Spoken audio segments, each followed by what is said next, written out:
Bonjour, aujourd'hui je vous raconte l'histoire du pot de chambre. Il faut bien que vous compreniez que tout ce qui vous perturbe, qui vous empêche de dormir, est obligatoirement malsain pour vous, mais également pour les autres. Vous empêche de les aider d'une manière ou d'une autre. Il faut faire comme dans cet exemple.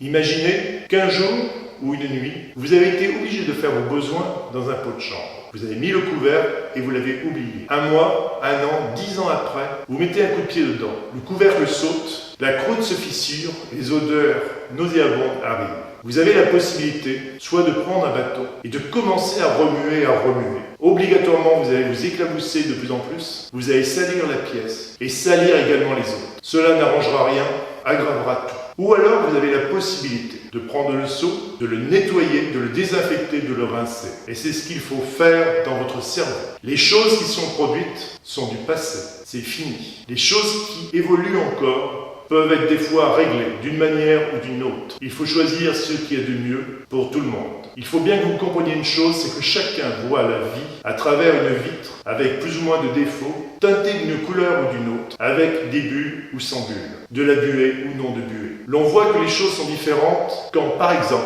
quelque temps après un repas, l'on discute. Et on ne pourrait croire que les gens n'étaient pas ensemble. C'est pour cela qu'il faut souvent oublier, pardonner et passer à autre chose. Si vous arrivez à faire cela, non seulement vous vous sentirez mieux, non seulement vous n'aurez plus de problèmes, ou du moins pas tous ces problèmes, mais surtout, vous pourrez aider les autres d'une façon ou d'une autre. J'espère que ceci est clair et net. Je vous souhaite plein de bonnes choses et à très bientôt.